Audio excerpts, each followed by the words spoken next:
Hi hello welcome to 24/7 news TV. నేను మీ పరిటాల మూర్తి. So Mohan Babu ఇంట్లో మోహన్ బాబు ఇంట్లో ఒక పెద్ద గొడవ అనేది జరిగింది. ఆల్రెడీ మీడియాపై ఆయన దాడి చేయడం, ఆ తర్వాత క్షమాపణ చెప్పడం, ఆ తర్వాత మంచు విష్ణు ప్రెస్ మీట్ పెట్టడం కూడా మనందరం కూడా చూస్తూనే ఉన్నాం.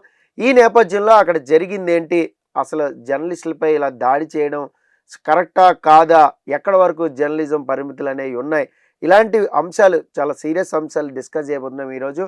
మనతో పాటు సీనియర్ జర్నలిస్ట్ అయిన మా రామదుర్గం మధుసూదన్ గారు ఉన్నారు. ఆయన పలకరించి ఆసక్తికరమైన ఈ విషయాన్ని తెలుసుకునే ప్రయత్నం చేద్దాం. సార్ నమస్తే అండి. నమస్తే అండి. సార్ మీరు కూడా చూశారు, Yes. ఆ రిపోర్టర్ ఎవరైతే రంజిత్ ఉన్నాడో మైక్ లాక్కును మరీ కొట్టాడు. అది ఎంతవరకు సమంజసం అంటారు? ఫస్ట్ అది మాట్లాడు. అంటే ఒకటండి, Hmm. ఇందులో రెండు అంశాలు. Hmm.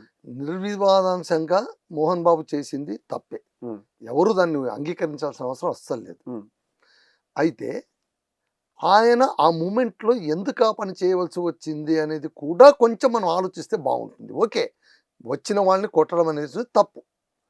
కాకపోతే న్యూస్ ఎలిమెంట్ కదా అని వచ్చిన వాళ్ళు దీన్నే ఏమంటారంటే, ప్రతి జర్నలిస్టుకు స్వీయ లక్ష్మణ రేఖ అని ఒకటి ఉంటుంది. Hmm. ఆ స్వీయ లక్ష్మణ రేఖను వాడిని నిర్వచించుకోవాలి.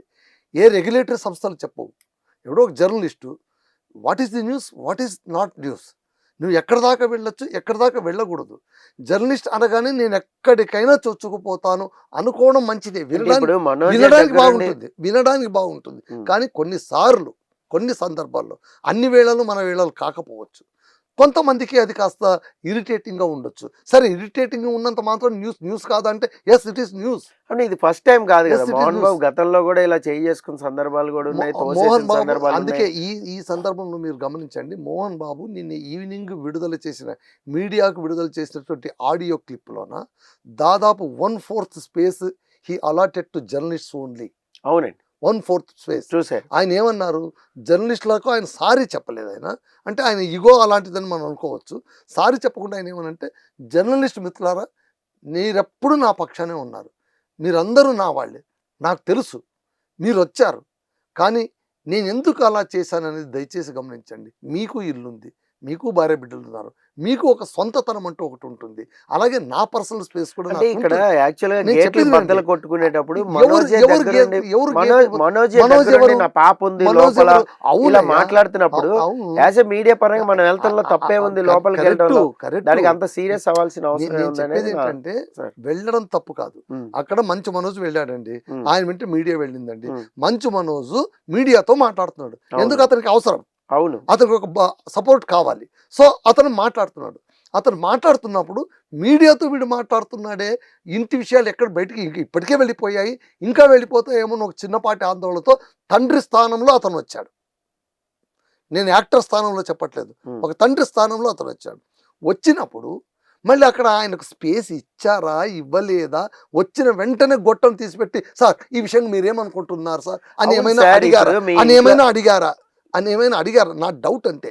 Because I don't know, doubt. ఒకవేళ అలా అడిగి ఉన్నా కూడా మోహన్ బాబు లాంటి సెలబ్రిటీ స్థాయిలో ఉన్నటువంటి వ్యక్తులు చేయదగ్గ పని అయితే కాదది. ఖండించాల్సిందే, చేయొద్దు, డౌటే లేదు. ఒక జర్నలిస్ట్నే కాదు మిత్రమా, ఎవరిని అలా చేయొద్దు. మోహన్ బాబుకు ఆల్రెడీ ఒక చెడ్డ పేరు ఉంది, సెట్లోనే యాక్టర్లను కొడతాడు అని. ఆ విషయం ఆయన ఆడియో క్లిప్లో కూడా చెప్పాడు. నా పైన అందరూ అంటూ ఉంటారు మోహన్ బాబు చేయి చేసుకుంటాడు అని, కానీ నేను ఎక్కడో ఒక చోట సినిమా కోసమో ఇంకొక చోటనో సెట్ మీద చేయి చేసుకున్న మాట అయితే వాస్తవం. కానీ నేను ఎప్పుడూ కూడా అనాలోచితంగా చేయి చేసుకోలేదు. అసలు చేయి చేసుకోవడమే అనాలోచితమైనప్పుడు నేను అనాలోచితంగా చేయి చేసుకోవడం లేదు అనడం వల్ల ఆయన దురహంకారానికి తార్కాణంగా మనం చెప్పొచ్చు. ఇక్కడ మనం ఈ విషయాన్ని ఓకే, ఒక జర్నలిస్ట్ మిత్రుడికి అన్యాయం జరిగింది, జర్నలిస్ట్ మిత్రుడికి అన్యాయం జరిగింది నిజమే. వెంటనే నేను టీవీలో ఏమొచ్చింది తెలుసిన, ఓకే ఆయన తీసుకొట్టారు.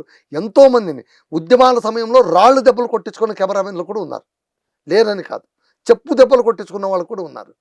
వాళ్ళందరూ కూడా ఎలాగోలాగా మాకు విషయం కావాలి అని ఒక దృఢ సంకల్పంతో వెళ్ళిన వాళ్ళే. ఇక్కడ వెంటనే అదొక పెద్ద ఛానల్ అయి ఉండడం మూలాన, అదే ఒక యూట్యూబర్కు ఎవరికో అయి ఉంటే కనుక ఇంత గొడవ జరిగి ఉండేదే. మళ్ళీ ఏమైంది అప్పుడు? రేవంత్ రెడ్డి గారి ఊర్లోకి వెళ్ళి రికార్డ్ చేస్తుంటే కొట్టారు, ఎందుకు లేదు? మళ్ళీ వాడు జర్నలిస్టే కదా. అంటే లిస్టులో ఉన్న జర్నలిస్టులు కొంతమంది, లిస్టులో లేని జర్నలిస్టులు కొంతమంది ఉంటారా? అలా అయితే ఎవడు లిస్టులో ఉన్నట్టు, ఎవడు లిస్టులో లేనట్టు? ఈ ఈ ఈ డిస్పారిటీ కూడా మన కళ్ళెదురు కనిపిస్తుంది. ఈ రోజు ఒక పెద్ద ఛానల్కు ఉన్నటువంటి వ్యక్తిని ఓకే, ఎవరైనా వాడు జర్నలిస్టే, దాన్ని మనం మొట్టమొదటి గుర్తించాల్సింది, యాజ్ ఎ జర్నలిస్ట్గా మనం గౌరవించాల్సింది. కానీ నిన్న టీవీలోనే ఏమొచ్చేసింది స్క్రాలింగ్, దురహంకారి అతను చేయి చేసుకున్నాడు. ఓ 118 సెక్షన్ ప్రకారము అతనికి 3 ఏళ్ల జైలు శిక్ష తప్పదు అని వీళ్ళే హత్యాయత్నం పైగా టైటిల్ ఏంటి, మనిషివా మోహన్ బాబు. మళ్ళీ ఇది సరేనా? అవును, వాడు అన్నాడు, వాడు కొట్టాడు, నువ్వేం చేసావు? ఒకవేళ నీకు రియలీ ఇట్ ఈస్ అఫెన్స్ అనిపించినప్పుడు you just go to the police station and give a complaint and take a silent rally and go to court. నేను ఎవడొద్దన్నాడు? భారతదేశంలో ఇన్ని న్యాయ వ్యవస్థలు ఉన్నాయి, పోలీస్ వ్యవస్థ ఉంది, రెగ్యులేట్ ఈరోజు పోలీస్ వ్యవస్థ ఎందుకు మోహన్ బాబు ఇంటి దగ్గరకు వచ్చింది? వాళ్ళ సొంత గొడవ అయినా కూడా రాచకొండ పోలీసులు ఎందుకు వచ్చారు, పాడి షరీఫ్ పోలీసులు ఎందుకు వచ్చారు? ఆయన కంప్లైంట్ ఇచ్చారు, కంప్లైంట్ ఇచ్చిన మీరు కంప్లైంట్ ఇవ్వకుండా న్యూస్ కాలేదు, టీవీ9 కి వెళ్ళాల్సిన అవసరం ఉండదు, ఏ ఛానల్ కి వెళ్ళాల్సిన అవసరం ఉండదు కదా. న్యూస్ కాదని నేను ఎందుకు అంటాను సార్? న్యూస్ కు డెఫినేషన్ మారిపోయింది సార్. ఒకనొకప్పుడు సరదాగా మనం న్యూస్ అంటే ఏం చెప్పుకునేవాడు అంటే, కుక్క మనిషిని కరిస్తే న్యూస్ కాదు, మనిషి కుక్కను కరిస్తే న్యూస్. ఇప్పుడు మనిషి కుక్కను కరిచినా, కుక్క మనిషిని కరిచినా, ఈ రెండు కరవకపోయినా, ఈ రెండు ఎటో వెళ్ళిపోయినా అంతా న్యూసే. All nonsense is news. అది మనకు న్యూస్ కొన్నా కూడా నాన్ సెన్స్ న్యూస్ ఎక్కువైపోయింది.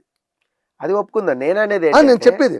సో ఇప్పుడు ఇది న్యూస్ ఇది కాదని డిఫైన్ చేసే పరిస్థితులు ఇప్పుడు మనం లేవు. Which ever it is attracted to media, especially negativity అనేది చాలా త్వరగా అట్రాక్ట్ చేస్తుంది. అక్కడే మన మీడియా మొత్తం ఉంటుంది.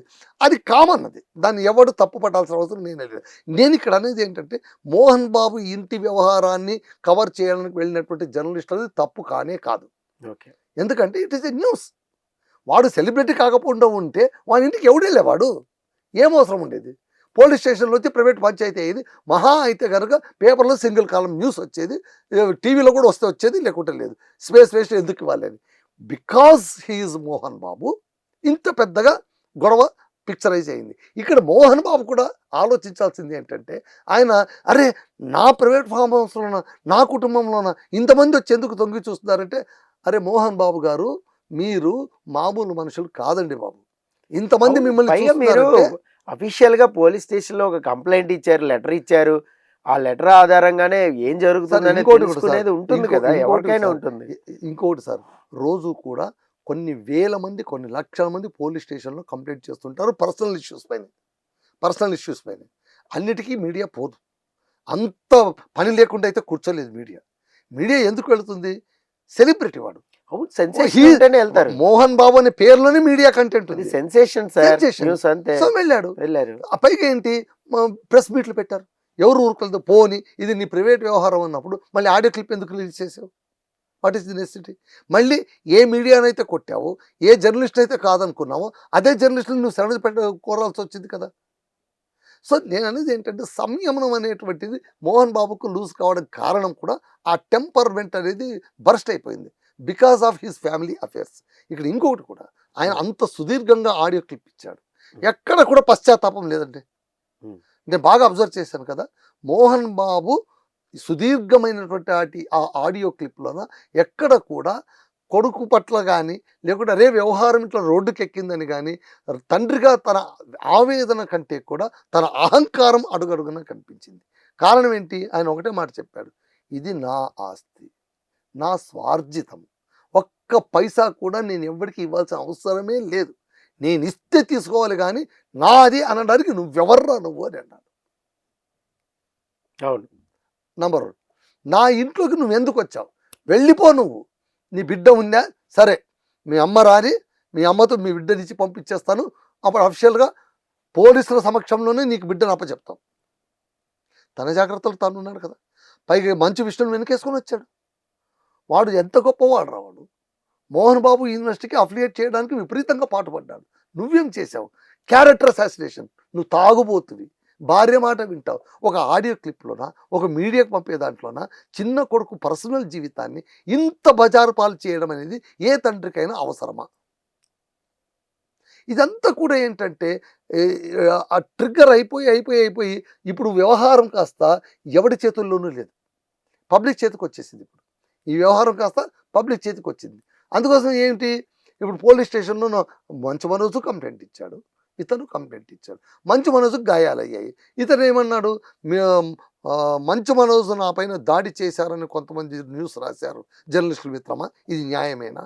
నిజం చెప్పాలంటే నేను ఒకవేళ స్వార్థపరుణ్ణి అయితే అవును నా పైన దాడి చేశాడని చెప్పేవాడిని. కానీ మంచు మనోజ్ నా పైన చేయి చేసుకోలేదు, మేమిద్దరం ఘర్షణ పడ్డామంతే, ఒకరిపైన ఒకరు కొట్లాడుకోలేదు అని సర్ది చెప్పాడు. మళ్ళీ గాయాలు ఎట్లయ్యాయి?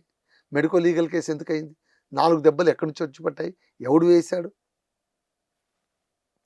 అంటే మోహన్ బాబు ప్రతి మాట కూడా సెల్ఫ్ కాంట్రాడిక్టరీగా ఉంది ఈ మొత్తం ఎపిసోడ్లో చూసుకుంటే. ఆయనే చాలా స్పష్టంగా మంచు విష్ణుకు సపోర్ట్ ఇచ్చేశాడు. నా ఇష్టం, నేను ఎవరికైనా ఎక్కించుకుంటా, ఎవరికైనా తప్పించుకుంటా, లేదు మీకు ఎవ్వరికి ఇవ్వనగా నేను గంగలో పడేసుకుంటా, ఇది నా డబ్బు, నువ్వెవడు అడగడానికి అన్నాడు. మళ్ళీ కొడుకుతో అంత కరాఖండిగా అంత కర్కశంగా ఉన్నవాడు అయితే అందరితో కూడా ఉండాలి. లేదు నాకు వాడంటే ఇష్టం, నువ్వు బహిరంగంగా చెప్పేసుకో, అసలు వీడికి ఆస్తి ఎందుకు పంచొద్దు, మొదట చెప్పేసి నేను నీకు ఆస్తి ఇవ్వను బిడ్డ, నీ ఇష్టం, నువ్వేమైనా చేసుకో, నాకు వాడే కావాలి, వాడంటేనే నాకు ఇష్టం, నేను వాడికి రాసి ఇచ్చేస్తా, లీగల్గా రాసి ఇచ్చేసి అయిపోతుంది కదా. ఇక్కడ ఎందుకు కూడా వచ్చింది, ఆస్తి పంచాడు, తండ్రికి అతను చేయవలసింది చేశాడు. మళ్ళీ అన్నాడు, నేను ఏ రోజైనా నీకు ఏమైనా వద్దనుకున్నాను, నువ్వు అడిగింది ఇచ్చాను కదా, నీ ముచ్చట్లన్నీ తీర్చాను కదా, చదువుకోరంటే చదువుకుంది నువ్వే కదా, తాగొద్దురంటే తాగేది నువ్వే కదా, నేను తాగుతా, 2 పెగ్గులు తాగుతా, కానీ నువ్వెంతలో తాగుతావు నీకు తెలుసా? తాగావు, ఇంట్లో పని మనుషుల్ని లేనప్పుడు చేయి చేసుకుంటావా? ఎంత అన్యాయం అది అన్నటువంటి తండ్రి స్థానంలో ఉన్న మోహన్ బాబు బయటకు వచ్చాక మీడియా ప్రజలపైన చేయి చేసుకోవడం తప్పన్న మోహన్ బాబు ఎందుకు చేయి చేసుకున్నాడు? అదే కదా ఆవేశంతో ట్రిగ్గర్ అయిపోవడం. అంటే సెల్ఫ్ కాంట్రాడిక్ట్ అనేది అడుగడుగునే ఇక్కడ కనిపిస్తుంది. మీరు ఆ ఆడియోని కాస్త జాగ్రత్తగా విశ్లేషించాడు. మీరు ఆడియో క్లిప్పింగ్ కూడా ఎందుకు ఇచ్చారు? మీడియా ఎక్కడ రంపరామాయణం చేస్తుందని భయపడి ఇచ్చారు. It's very very true. కానీ దాన్ని ఇప్పుడు ఏమైపోయింది, తండ్రి కొడుకు, కోడలు మావయ్య, అన్న తమ్ముడు అక్క, ఈ వ్యవహారం కాస్త పోయి మీడియా కేసులో 3వ వాడు వచ్చేసాడు ఇప్పుడు. అవును, ఇలాగే పోతే ఇంకొకటి వస్తాడు. అంటే నీ కేసు ఎక్కడి నుంచి ఎక్కడ పోతుంది? మోహన్ బాబు ఆలోచించుకోవాల్సింది ఏంటంటే, నువ్వు ఎక్కడ మొదలు పెట్టావు, మీ కుటుంబం ఎక్కడ మొదలుపెట్టింది, ఎలా వెళుతోంది, ఎక్కడ చేయి దాటిపోతుంది, చివరికి ఏమవుతుంది? నువ్వు బంధాలను తెచ్చుకోవాలనుకుంటే నీ ఇష్టం, యువర్ విల్ అండ్ విష్. నీ కుటుంబ వ్యవహారం మనకెందుకు? జరిగాయి, అన్ని కుటుంబాల్లోనూ వ్యక్తిగత వ్యవహారాలు జరిగాయి. ఇంకా అంతెందుకు అక్కినే గారి కుటుంబంలో ఉన్న కాన్ఫ్లిక్ట్స్ జరగలేదా? మళ్ళీ అవి అంత పెద్దగా బయటకు రాలేదే. సరే, నాగ చైతన్య విషయంగా బయటకు వచ్చినా కూడా వాళ్ళు ఎంత సీరియస్ అయ్యారు, నాగార్జున ఎంత సీరియస్ అయ్యాడు.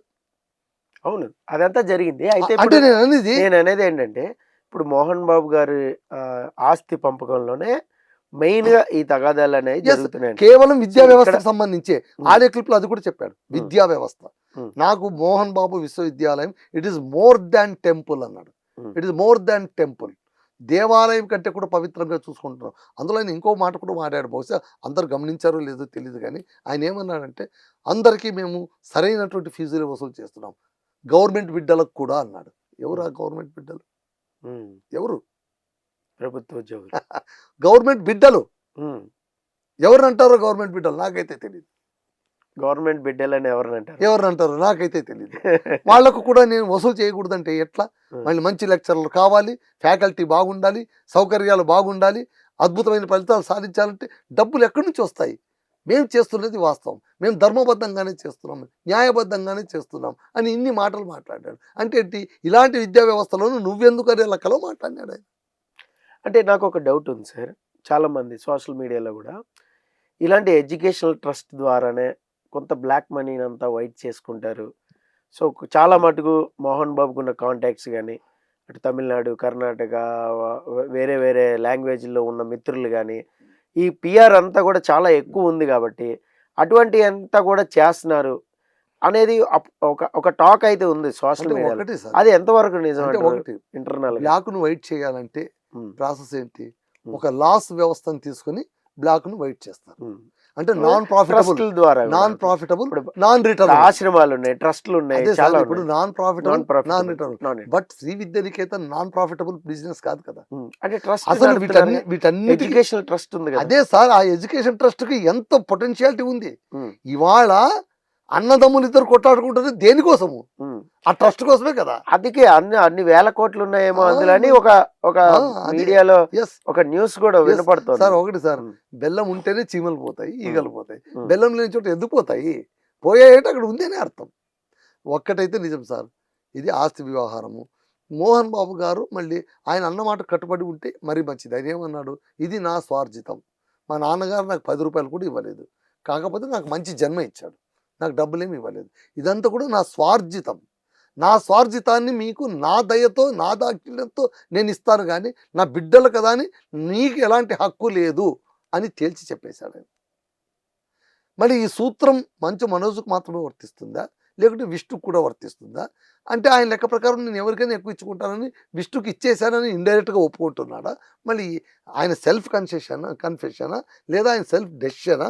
ఆయన డెసిషన్ ఇంత దూరం వచ్చినందుకు కూడా ఆయన ఏం ఫీల్ కావట్లేదా? మళ్ళీ మంచు మనోజ్ పట్ల ఆయనకు ఉన్నటువంటి అవర్షన్ ఏంటి? నాకు ఇంకొకటి కూడా సార్, మనోజ్ ప్రెస్ మీట్లో చూస్తే, సో నేను డబ్బుల కోసమో దీనికోసమో కాదు, డబ్బులు ఏముందండి, రేపు సక్సెస్ వస్తే ఆటోమేటిక్ వస్తుంది, డబ్బులన్నీ కూడా వస్తూనే ఉంటాయి, సో మేము కష్టపడితే డబ్బులు వస్తూ ఉంటాయి, దానికోసం కాదు, నా బిడ్డ కోసం నేను పోరాడుతున్నా, నా భార్యని బతకనివ్వట్లేదు, ఉండనివ్వట్లేదు నాతో పాటు, నా బిడ్డని నాతో పాటు ఉండనివ్వట్లేదు, మెయిన్ అక్కడ ఆ దెబ్బ కొట్టాలని నీ చూస్తున్నారు, భార్యని ఎక్కడ అందుకనే నేను గొడవ ఉండట్లేదు, నీ భార్యని చేస్తున్నాను. నీ బిడ్డని ఎక్కడ ఉన్నట్టు ఇవ్వట్లేదు, ఉమ్. నా ఇంట్లో ఉన్నట్టు ఇవ్వట్లేదు, నీ ఉమ్. ఇంట్లో నువ్వు ఉండి ఎవడొద్దంటాడు? ఉమ్. నువ్వు బయటికి పో బిడ్డ, నువ్వు బ్రతుకు, ఎవడొద్దంటాడు? నా ఇంట్లో బతుకొద్దు. అంటే నా బిడ్డని మీ దగ్గర ఉంచుకున్నారు కదా, ఇప్పుడు నా మీద హత్య ఇచ్చేస్తానండి. యత్నం చేస్తున్నారు. ఆయన నాన్నగారు చెప్తాడు అంటే కదా, నాకు చాలా నీ- ఇష్టం, నీ- గౌరవం, నీ- నీ ఎమోషనల్ కూడా నీ అయ్యాడు. బిడ్డను నువ్వు తీసుకువెళ్ళు, ఉమ్, నాకేం అభ్యంతరం లేదు, కాకపోతే నిన్ను మాత్రం ఇంట్లోకి రానివ్వను, మీ అమ్మగారు వస్తారు, కేవలం అదే అమ్మగారు వచ్చే వరకు కేవలం ఎందుకంటే నా కేవలం బిడ్డను నీ వల్లనే అప్పచెప్పడానికి, హాస్పిటలైజ్ అయిందామే. బిడ్డను అప్పచెప్పడానికి అమ్మగారి వరకు ఎందుకు ఏమో ఆగాలి? ఎవరికి తెలుసు? ఉమ్, బిడ్డను అప్పచెప్తే కనుక రేపొద్దున నాపైన ఏం నిందలు వేస్తావు? ఇన్ని నిందలు వేసినోడు ఇంకొక నింద వేయవని ఏం నమ్మకం ఉంది? అఫీషియల్ గా ఇస్తాను నేను. అది ఇప్పుడే ఇవ్వచ్చు కదా, అది ఇప్పుడే Unofficial చేయొచ్చు గా కదా. మీ అమ్మ వస్తుంది ఈ రోజు ఇప్పుడు అంత వచ్చేస్తుంది. మీడియా ఉన్నప్పుడు అఫీషియల్ గా ఆయన అప్పచెప్పొచ్చు అన్నాడు, కదండి. ఆయన అట్లనే ఉమ్, మీ అమ్మగారు వచ్చినప్పుడు పోలీసుల సమక్షంలో నీ బిడ్డను నీకు అప్పగిస్తాను, ఆధికారికంగా అప్పగిస్తానని అన్నాడు ఆయన ఆడియో క్లిప్ లో. ఉమ్. అదే ఉంది అక్కడ.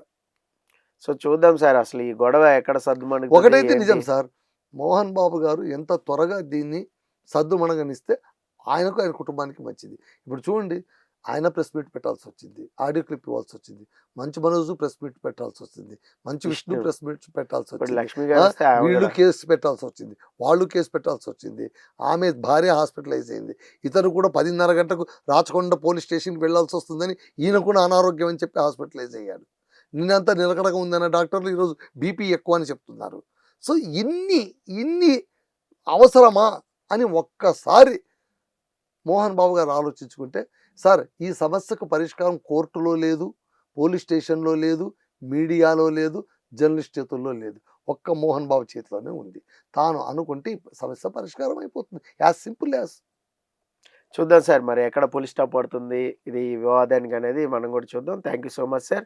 సో ఇది డిస్కషన్, మంచు ఫ్యామిలీలో ఒక ఆస్తి మంటలు అనేది కన్క్లూజన్గా అయితే చెప్తున్నారు, చాలా మంది కూడా ఇదే మాట మాట్లాడుతున్నారు.